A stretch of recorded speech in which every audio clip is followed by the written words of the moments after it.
오늘 주신 말씀 누가복음 6장 37절에서 42절까지 말씀입니다. 누가복음 6장 37절에서 42절 말씀. 네, 우리 함께 읽을 텐데요. 오늘 말씀, 요즘 우리가 누가복음 6장 말씀을 보고 있는데 예수님의 말씀이에요. 어떻게 보면 설교할 필요가 없는 그냥 예수님께서 이렇게 하라라고 명령하신 말씀입니다. 함께 읽을 때 여러분 스스로에게 선포하며 함께 말씀을 보았으면 좋겠습니다. 제가 먼저 읽겠습니다. 남을 판단하지 말라. 그러면 너희도 판단받지 않을 것이다. 남을 정죄하지 말라. 그러면 너희도 정죄받지 않을 것이다. 용서하라. 그러면 너희도 용서받을 것이다. 그러면 너희가 받을 것이다. 그것도 많이 꾹꾹 눌러 흔들어서 넘치도록 너희 품에 안겨줄 것이다. 너희가 남을 저울질하는 만큼 너희도 저울질 당할 것이다. 예수께서 또한 그들에게 이런 비유를 들려주셨습니다. 눈먼 사람이 눈먼 사람을 인도할 수 있느냐? 그러면 둘 다 구덩이에 빠지지 않겠느냐? 학생이 스승보다 나을 수 없다. 그러나 누구든지 다 배우고 나면 자기 스승과 같이 될 것이다. 어째서 너는 내 형제의 눈에 있는 티는 보면서 내 눈에 있는 들보는 깨닫지 못하느냐?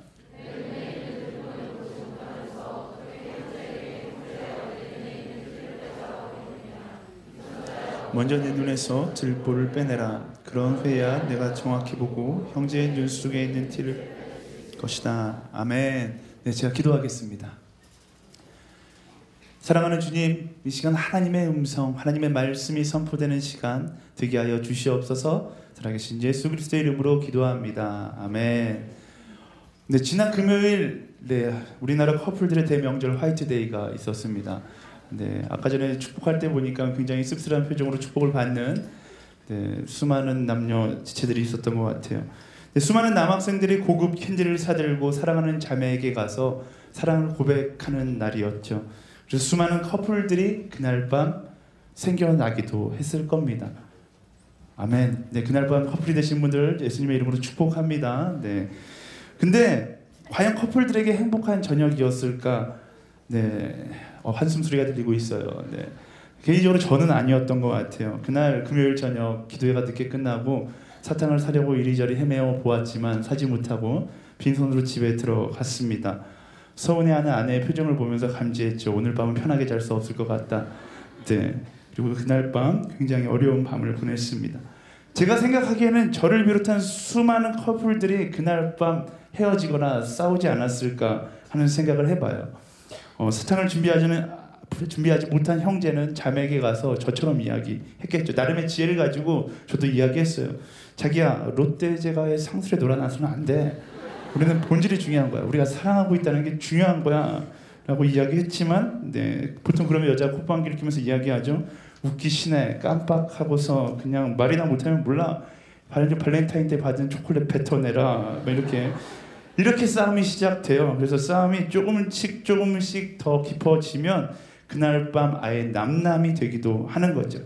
이런 유치한 싸움으로 수많은 커플들이 헤어졌을 거예요. 실제로 이 자리에도 지금 씁쓸한 마음을 가지고 있으신 분들도 계실 수 있을 것 같습니다. 캔디 하나 때문에 헤어지는 커플. 네, 되게 웃긴데요. 실제로 연예인들이 헤어지는 모습을 보면 큰 사건 때문에 헤어지는 것은 거의 없습니다. 아주 자질구레한 거 하나하나 때문에 싸우다가 헤어지는 것을 많이 볼 수 있는데요. 네, 한국에서 연예인들이 제일 많이 헤어지는 이유 뭐라 그러죠? 몰라요? 네, 뭐라 그래요? 네 글자로 성격 차이라고 이야기합니다. 진짜 성격 차이로 많이 헤어질까? 근데 연예인들 중에 성격 차이가 없는 커플은 아무도 없어요. 세상에 똑같은 사람을 만나면 오히려 재미가 없을 거예요. 누구나 다 성격 차이를 가지고 있습니다.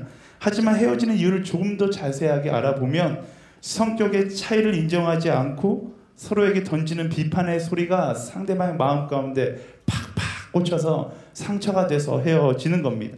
그럼 왜 비판할까? 왜 비판할까요? 상대를 왜 비판할까? 보다 발전적인 만남을 위해서 상대를 비판하는 걸까요?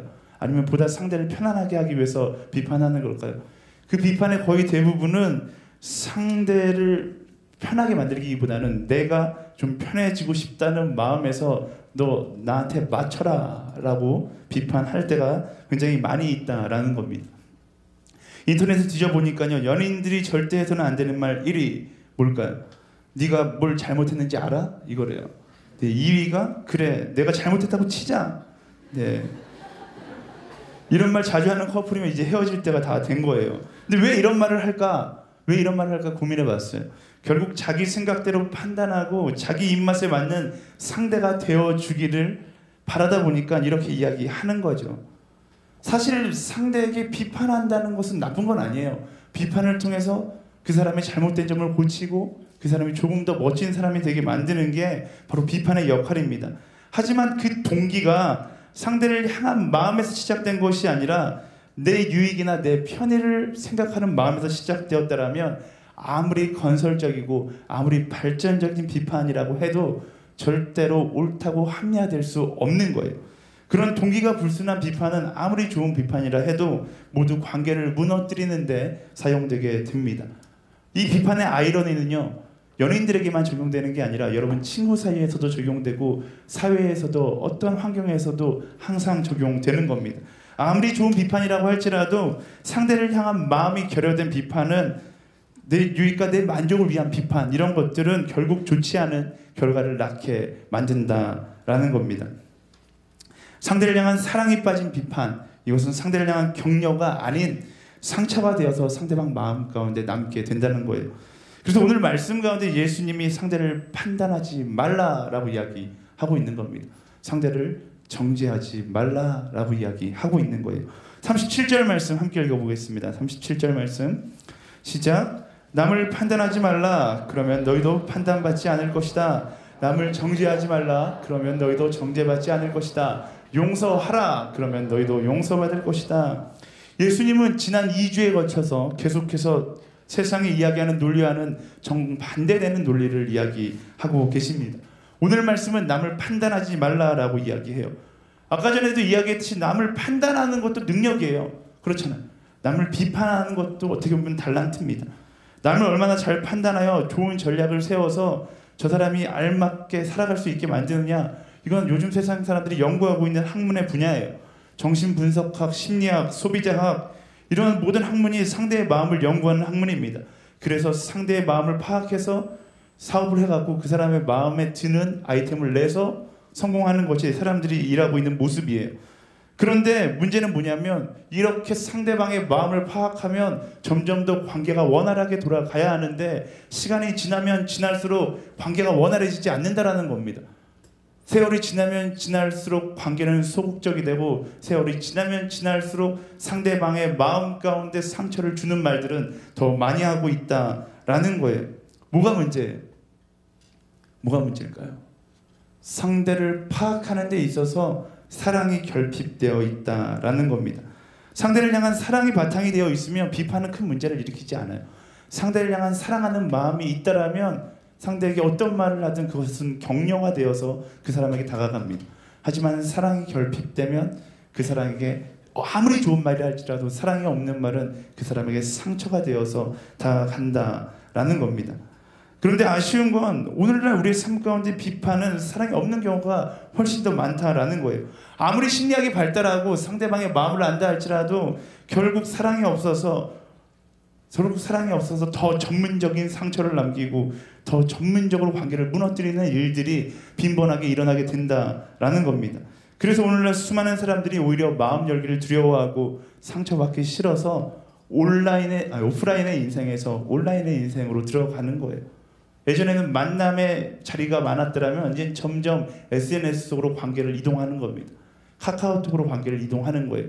요즘 그런 사람 많아요. 만나서 대화하기가 어려워서 카카오톡으로 대화하는 관계가 굉장히 많아집니다. 온라인에서는 거의 막 날라다녀. 온라인에서 거의 연예인 수준인데 막상 만나면 아무 말도 못하고 가만히 있는 사람들이 굉장히 많이 있습니다.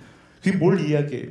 모든 사람들이 상처받기를 싫어해서 점점 더 마음을 닫고 있다라는 것을 이야기하는 거죠. 세상 사람들을 보면 판단하는 거 엄청 좋아합니다. 엄청 좋아해요. 아니라고요? 네, 여러분 스스로에게 물어보세요. 내가 남을 판단하는 걸 좋아하는가 좋아하지 않는가. 대표적인 거 뒷담화. 여러분 뒷담화 좋아하잖아요. 저도 좋아해요. 이게 다 남들을 판단하고 비판하는 겁니다. 나는 정말 열심히 남들 뒷담화하는데 이상하게 다른 사람이 내 뒷담화를 했다는 얘기를 들으면 다 분노해요. 그렇잖아요. 여러분 안 그러신가 봐요. 다른 사람이 뒷담화 고마워 이렇게 이야기 하시나 봐요. 어쨌든 저는 그래요. 누가 제 뒷담화 했다 그러면 굉장히 기분이 나빠요. 근데 왜 뒷담화를 할까 고민해 봤어요. 사람은 왜 뒷담화를 할까?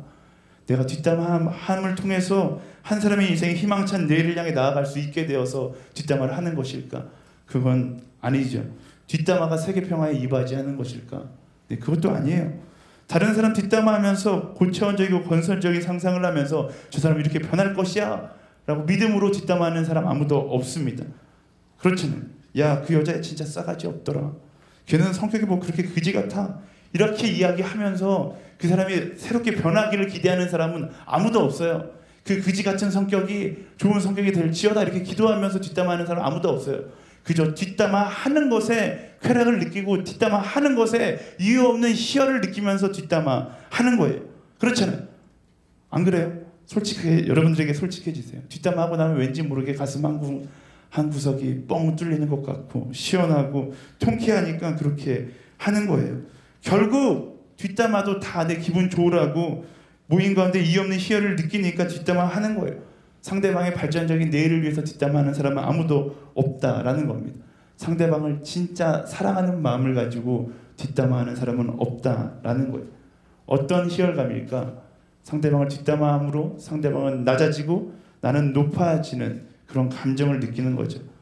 그렇다면 여러분들에게 질문해 볼게요. 그런 희열감이 여러분들 삶 가운데 어떤 영향을 미칩니까? 아주 긍정적인 영향을 미치고 있어요. 그렇게 뒷담화를 하고 나면 내 삶 가운데 밝은 빛이 막 비치는 것 같아요. 그럼 뒷담화를 하고 나면 내가 정말로 위대한 사람이 된 것 같습니까? 그렇지 않아요. 뒷담화를 하다 보면 결국 그것이 부메랑이 돼서 나중에는 나도 그 뒷담화의 주인공이 되는 현상밖에 일어나지 않게 된다라는 겁니다. 오늘 말씀 가운데 예수님께서 판단하지 말라라는 것은 어떤 건설적인 판단 이런 걸 하지 말라는 게 아니라 사랑이 결여된 판단을 하지 말라라고 이야기하는 겁니다. 오늘 말로 이야기하면 쓰잘데기 없는 뒷담화를 하지 말라라고 이야기하고 있는 거예요. 사랑이 없는 말은요, 아무리 좋은 말이라 할지라도 상처로 쌓이게 되어 있는 거예요. 그래서 뒷담화가 하고 싶은 욕망을 절제할 수 있는 사람이 지혜로운 겁니다. 예수님은 비유를 통해서 우리가 비판하고자 하는 욕망이 떠오를 때마다, 우리가 뒷담화하고 싶어하는 욕망이 막 올라올 때마다 어떻게 해야 되는지 말씀을 통해서 알려주고 계십니다. 41절과 42절 말씀 우리 큰 목소리로 함께 읽어볼게요. 시작! 어째서 너는 내 형제의 눈에 있는 티는 보면서 내 눈에 있는 들보는 깨닫지 못하느냐? 내 눈에 있는 들보는 보지 못하면서 어떻게 형제여 내 눈에 있는 티를 빼자 하겠느냐? 위선자여 먼저 내 눈에서 들보를 빼내라. 그런 후에야 내가 정확히 보고 형제의 눈 속에 있는 티를 빼낼 수 있을 것이다. 아멘. 예수님이 이 비유를 통해서 우리에게 하시는 말씀 한 마디로 아주 정의하면 이거예요. 오늘 설교 제목이었는데 너나 잘하세요. 너나 잘하세요. 상대에게 잘하라고 비판하기 전에 너부터 보라는 거예요. 상대에게 이렇게 살라고 이야기하기 전에 너부터 그렇게 살아가라라는 겁니다. 내가 지저분하면요, 남의 눈에 티가 보여도 내가 아무리 이야기해도 그 티는 절대로 빠지지 않습니다. 되게 유명한 속담 있잖아요. 똥 묻은 개가 겨 묻은 개 뭐라 나무란다 이런 말 있잖아요. 아무리 똥 묻은 개가 겨 묻은 개 보고 너 지저분해라고 이야기해도 겨 묻은 개는 믿지 않는다라는 거예요. 왜? 나보다 지저분한 한 사람이 내 앞에 서 있기 때문입니다. 이게 뭘 얘기해요? 내가 변하지 않으면 아무리 너가 변해야 된다라고 이야기해도 그 사람은 절대로 변하지 않는다라는 겁니다. 그럼 언제 변해요? 내가 먼저 변화될 때 내 삶의 영향력이 그게 나의 변화를 통해서 그 사람에게 전달되는 거예요. 다시 말해서 내가 변화되어야지만 그 사람이 변화되는 것입니다. 세상을 변화시키고 싶으세요? 예수님께서 그런 사람들에게 이야기하시는 거예요. 너나 잘해라. 세상을 말로 변화시키려 하지 말고 너부터 잘해라 라고 예수님께서 우리에게 메시지를 주고 계시는 겁니다. 연예인들이 성격 차이로 많이 싸운다고 이야기했잖아요. 서로를 자기에게 맞게 변화시키려고 싸우는 거예요. 너 이렇게 해야 된다, 저렇게 해야 된다. 약속 시간에 늦지 말고 뭐 씻는 거 부부군요. 네. 연인끼리는 그런 얘기 안 하죠. 네, 그런 얘기하면 안 됩니다. 네. 어쨌든 여러 가지 자기 스케줄에 맞춰서 막 이야기를 하는 거예요. 근데 아무리 말해도 변하지 않아. 절대로 변하지 않아요. 그 사람을 내 마음에 맞추려고 하면 절대로 변하지 않습니다. 서로에 대한 상처만 늘어가는 거예요. 근데 어떻게 하면 변해요? 지혜로운 커플들은 진짜 사랑하는 커플들은 사랑하는 사람을 위해서 자기가 먼저 변하기 시작해요. 자기가 먼저 변하기 시작하는 거예요. 놀라운 사실은요, 내가 변하기 시작하면 그토록 변하려고 하지 않았던 그 상대도 같이 변하기 시작한다라는 겁니다. 오래된 커플들을 잘 보세요. 오래된 커플들의 특징이 있어요. 전혀 다른 삶을 살아갈 것 같은데 점점 더 비슷해져 가고 있다는 사실을 알 수 있습니다. 삶의 행태도 그렇고 심지어는 얼굴도 닮아가게 되어 있어요. 왜요? 서로를 사랑하는 마음을 가지고 조금씩 변해서 결국에는 서로 닮아가게 되어 있는 것이기 때문입니다. 비판으로 사람을 변화시키려고 죽어로 해봐도 변하지 않습니다. 하지만 사랑하는 마음으로 내가 그를 위해서 먼저 변하겠다 하면 변화되기 시작하는 거예요. 사랑하는 여러분, 세상을 변화시키기 위해서는 비판의 시선을 세상을 향해 두는 것이 아니라 나를 향해 두는 거예요.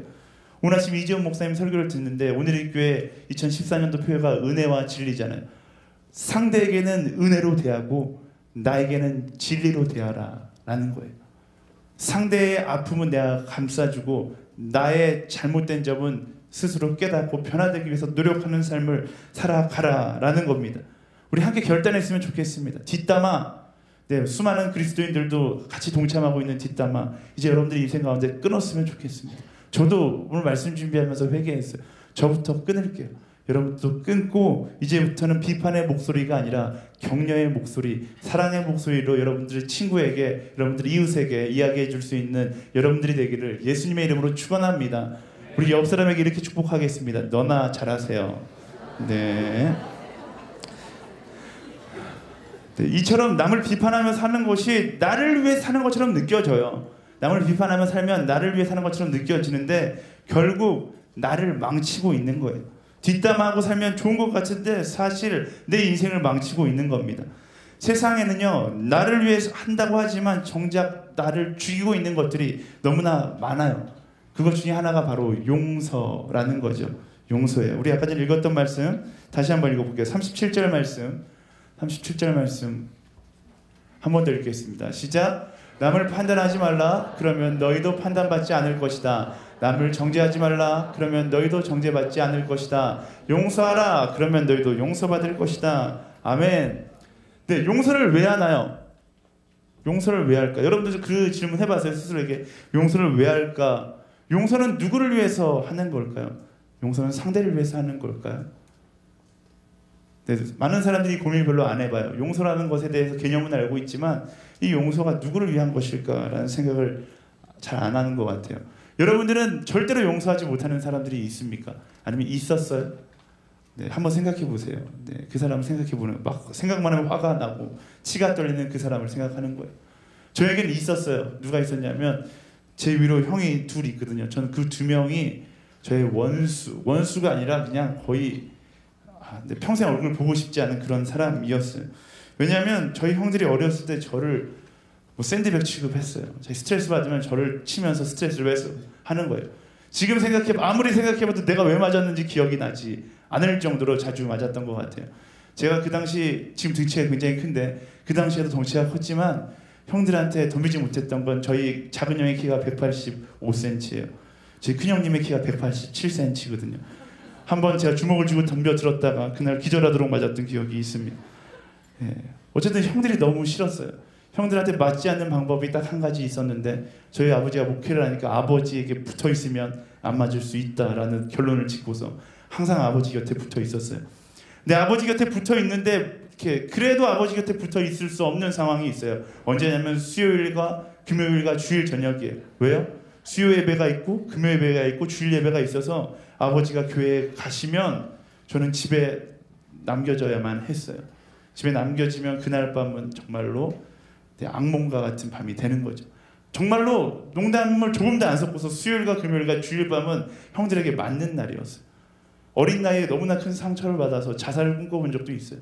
이렇게 맞다가 차라리 죽어버리는 게 낫겠다 생각해서 열심히 나를 더 때렸는데 더 아프기만 하더라고요. 그래서 결정한 것이 무엇이었냐면 뭘까요? 아버지를 따라서 교회를 가자 이거였어요. 그래서 수요일 저녁, 금요일 저녁, 주일 저녁마다 교회를 열심히 나가기 시작했습니다. 저희 아버지는 정말로 기뻐하셨어요. 우리 아들이 드디어 변했구나. 네. 그 와중에 저를 잡겠다라고 쫓아왔던 한 사람이 바로 저희 큰형이에요. 저희 큰형도 저를 잡겠다고 수요일 저녁, 금요일 저녁, 주일 저녁마다 교회를 찾아온 거예요. 놀라운 일은 뭔지 알아요? 저희 큰형은 전라도 광주에서 목회를 하고 있고 저는 전도사가 되어 있다라는 겁니다. 이게 하나님의 은혜라는 것 같아요. 어쨌든 형들이 너무 무서워서 저는 대학생이 될 때까지 거의 형들하고 말을 해본 적이 없어요. 지금도 솔직히 형들을 용서했지만 아직도 어색한 관계가 있을 정도로 큰 상처가 있습니다. 어느 날 저희 큰형님이 YM에서 하는 DTS를 갔다 오더니 은혜를 받고 와서 DTS 갔다 오자마자 제 앞에 무릎을 꿇고 용서를 구하는 거예요. 소민아 미안하다. 근데 제가 막 분노가 치밀어 올랐어요. 근데 형 그냥 무작정 미안하대요. 저는 용서할 수가 없는 거예요. 그렇게 1시간이 지나고 2시간이 지나고 형이 다리가 저렸는지 일어나서 돌아갔어요. 저는 용서하지 않았습니다. 근데 저희 큰형은 그 순간으로부터 자유함을 얻은 거예요.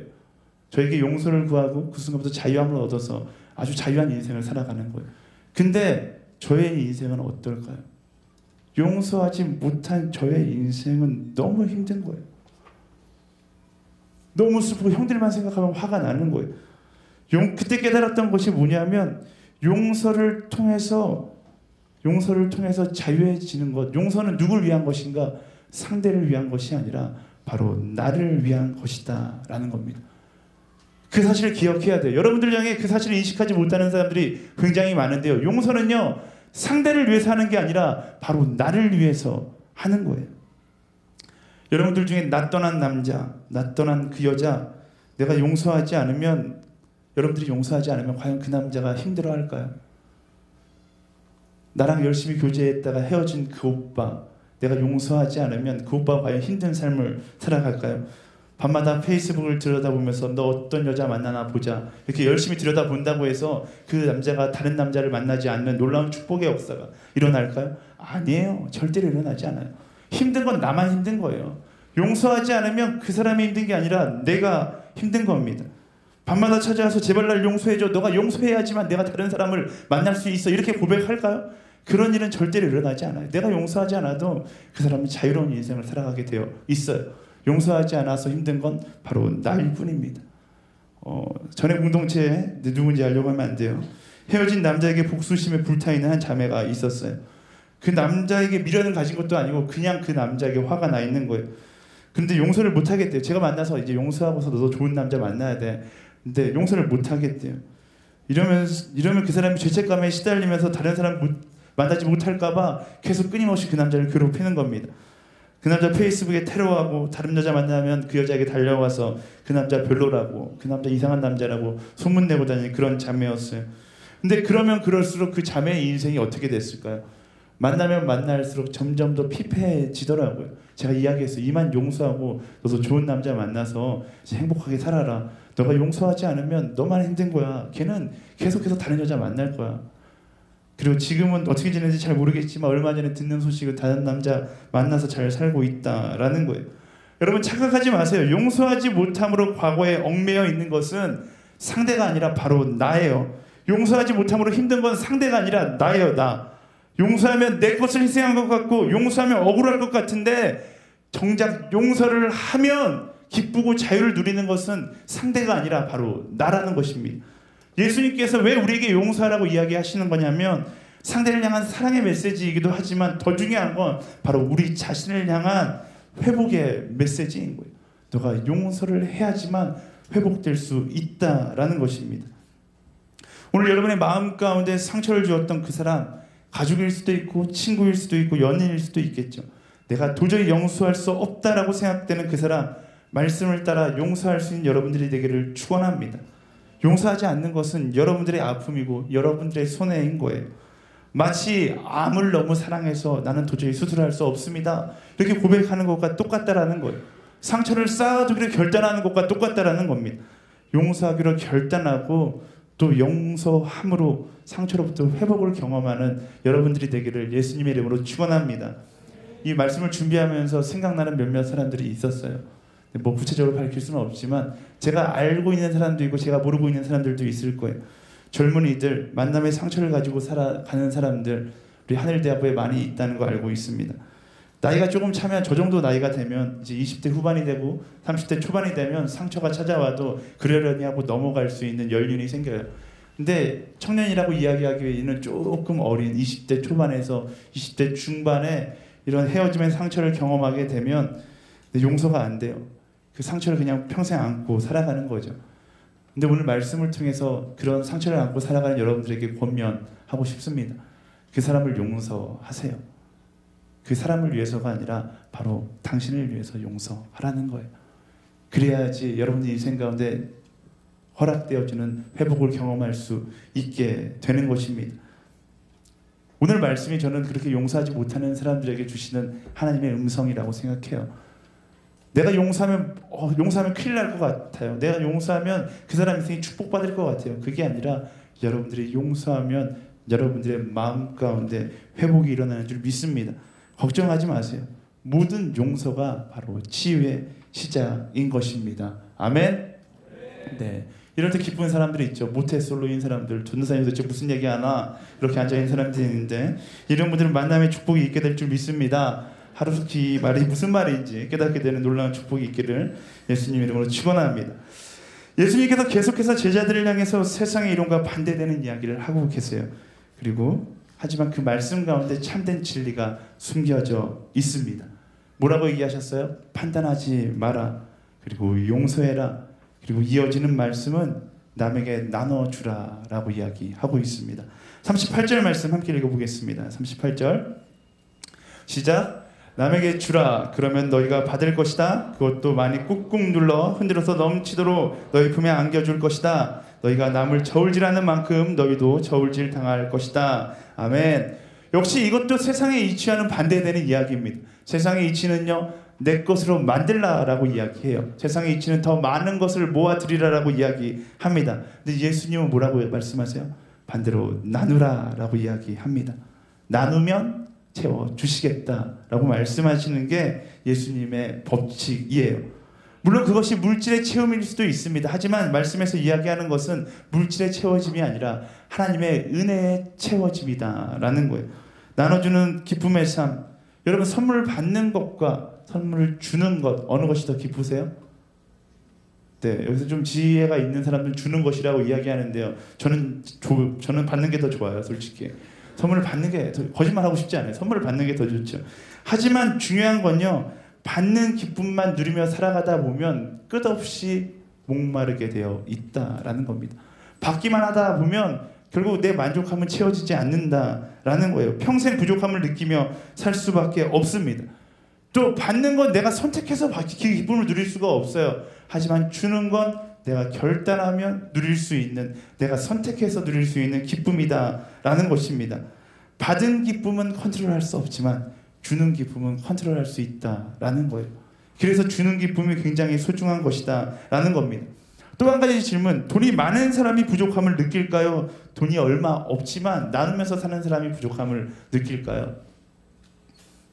네, 정답이에요. 둘 다 느껴요. 네, 상대적인 것이지만 확실한 것은 돈이 많은 사람도 부족함을 느끼고 돈을 나눠주는 사람도 날마다 부족함을 느끼며 살아간다라는 겁니다. 근데 중요한 건 말씀대로 나눠주면 내 것이 빠져나가고 부족함이 느껴지지만 또 다른 내 인생의 풍성해짐을 경험할 수 있게 된다라는 거예요. 왜?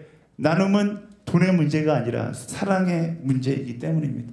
사랑을 나누면요, 그 사랑이 내게 꽉꽉 돌아온다는 것을 하나님께서 경험시켜 주시기 때문입니다. 여러분 인생 가운데 사랑을 나누세요. 그 사랑의 표현이 돈이 될 수도 있고 시간이 될 수도 있고 여러 가지가 될 수 있지만 어쨌든 그 나눔 가운데 사랑이 중심이 되어 있다라면 하나님께서 더 큰 사랑으로 여러분들의 인생을 채워주실 줄 믿습니다. 그 사랑을 나누는 여러분들이 되기를 예수님의 이름으로 축원합니다. 아멘. 네, 오늘 말씀 굉장히 빨리 끝낼 거예요. 네, 말씀을 정리하겠습니다. 오늘 예수님의 가르침은 세 가지예요. 네, 예수님의 도덕률에 대해서 보고 있어서 우리가 뭐 이렇게 돌려보지 않아도 괜찮아요. 예수님께서 말씀하고 계시는 것은 세 가지입니다. 첫 번째, 판단하지 말라. 두 번째, 용서해라. 그리고 세 번째는 나누는 삶을 살아가라 라는 겁니다. 이 세 가지의 특징이 뭐예요? 이 세 가지대로 살아가면 인생을 손해보면서 살아가는 것 같이 느껴집니다. 그렇잖아요. 판단하지 않고 용서하고 나누는 삶을 살아가면 내 인생이 손해보는 것처럼 느껴집니다. 하지만 하나님께서 이야기하시는데요, 그 결과는 정반대의 결과로 채워주실 것이다 라는 겁니다. 하나님께서 채워주심을 경험하기 원하십니까? 그렇다면 판단하기보다 깨달은 대로 먼저 살아가는 여러분들이 되십시오. 그러면 이 세상이 여러분들을 따라 변하기 시작할 것입니다. 세상에 용서하지 못할 사람은 없어요.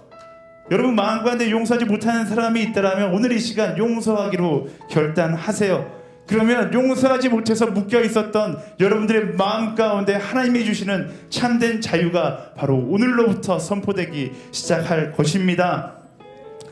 그리고 내 인생에 채워져 있는 것들을 나눠보기 시작하세요. 그 나눔을 통해서 내 삶에 채워지는 하나님의 은혜의 풍성함을 경험하게 될 줄 믿습니다. 말씀이 이야기하는 대로 살아가는 거예요. 지난번에 이야기했듯이 이 이유를 알려면 굉장히 복잡해요. 하지만 말씀을 따라 살아가면 왜 예수님께서 이렇게 살라고 말씀하셨는지 내 인생의 풍성한 은혜를 통해서 경험할 수 있게 되는 것입니다. 사랑하는 여러분, 세상이 이야기하는 대로 나를 위해 살면 모든 것이 다 잘 될 것 같아요. 세상의 방법대로 세상을 살아가다 보면 성공할 것 같거든요. 그런데 그렇게 살다가 보면 내 마음 가운데 우울함이 찾아옵니다. 내 마음 가운데 공허함이 찾아오고 세상의 그 무엇으로도 채울 수 없는 한 빈 구석이 느껴질 때가 있습니다. 그게 바로 하나님의 자리인 거예요. 하지만 반대로 말씀을 따라 살아가다 보면요, 말씀은 나를 위해서 살라고 이야기하지 않고 바로 여러분들의 옆 사람을 위해서 살아가라고 이야기하거든요. 바로 내 이웃을 위해 살아가라고 이야기하거든요. 근데 그 말씀을 따라 살아가면 손해볼 것 같고 망할 것 같고 실패한 인생을 살 것 같은데 하나님께서 부어주시는 영혼의 풍성함을 경험하게 되는 것입니다. 오늘 말씀을 통해서 예수님은 저에게 그리고 여러분들에게 말씀하시고 계세요. 욕심을 채우려 사는 것이 아니라 사랑을 나누기 위해서 살아가라 라는 겁니다. 그리고 약속하시는데요, 그렇게 사랑을 나누는 인생을 살아가면 너의 인생을 풍성하게 하겠다. 그것이 바로 예수님께서 우리에게 주신 약속입니다. 예수님의 약속은 어떻게 경험할 수 있어요? 그냥 읽는 것으로 경험하는 것이 아니라 결단하고 그 약속대로 살아감으로 내 영혼에 부어주신 하나님의 풍성한 은혜를 경험할 수 있게 되는 것입니다. 그 그리스도 예수의 사랑의 풍성함을 누리며 살아가는 여러분들이 되기를 예수님의 이름으로 축원합니다. 우리 옆 사람에게 이렇게 축복하겠습니다. 예수 따라 살아가자. 말씀 따라 살아가자. 그 사랑 전하며 살아가자. 네, 우리 시간 함께 그 사랑을 고백하며 그 사랑을 찬양하며 함께 말씀대로 결단하며 나아가도록 하겠습니다. 나를 향한